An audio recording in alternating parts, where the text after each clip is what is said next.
My name is Chad Matthews, and I'm a missional storyteller. I've traveled all over the country building friendships with men and women experiencing homelessness, capturing their stories and seeing how they live. Now I'm back home in East Texas, where I've asked 15 of my best friends to share their story of what it's like to live life on the street.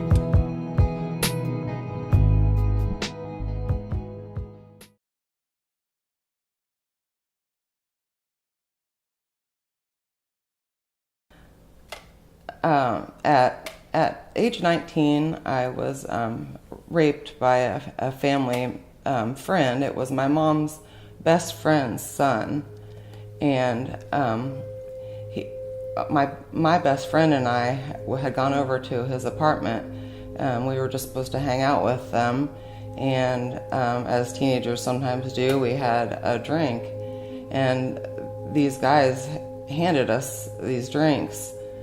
And come to find out, we wake up the next morning with no clothes on and knowing that we'd been raped and taken advantage of, and neither of us talked about it to anybody. So therein lies, I started keeping things in. I didn't want to talk, I was embarrassed, I was ashamed at the fact that it was a family friend. So my trust with people started there. I didn't have trust for very many people there, and I wanted to share it with my folks, but there was no way. So I started smoking marijuana, and that was pretty much 24/7. I mean, all day, every day. So shortly thereafter, I got raped. I met my daughter's father, and I became pregnant before being married. We had talked about being married, but decided we were going to go ahead and get married after Maddie was born. She was about 6 months old. We got married. That was an abusive relationship. Physically, he abused me, emotionally abused me. He was an alcoholic. So again, there I shoved feelings down and kept smoking the marijuana and used that as my medicine. Finally got divorced from my daughter's father, and got a great job as a personal trainer, which was my passion. Began to feel worthy of myself and able to help other people with change their bodies and feelings about themselves. I met my next husband, soon-to-be husband. He was an awesome man. What brought us to, I am now divorced from him. What brought us to divorce was I had had an addiction to pain pills. I had 4 back surgeries.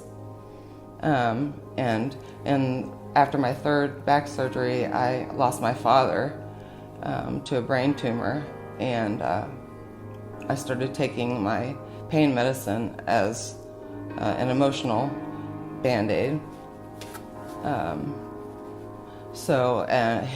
He didn't know what to do. They tried, interventions and all that, and I wasn't ready. I wanted the family, but I just wasn't ready.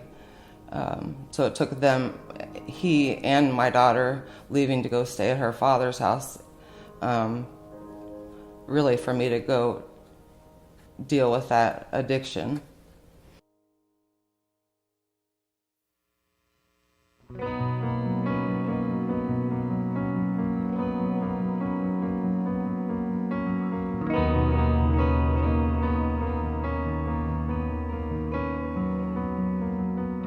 Okay, so I end up on the streets in Texarkana, scared out of my mind.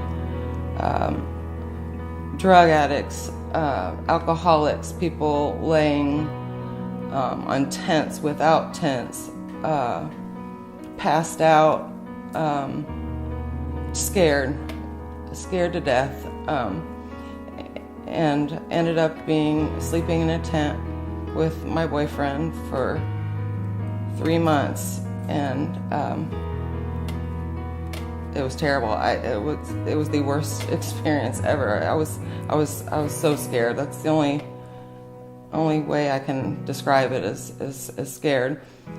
Today, I am so grateful for my relationship with the Lord and Teresa O'Keefe, who has come in and actually got us off of the street.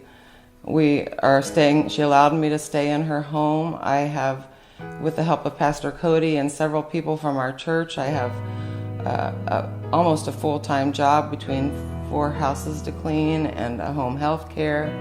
I love the church that I go to, and if it weren't for those people there, I don't know where I'd be today either.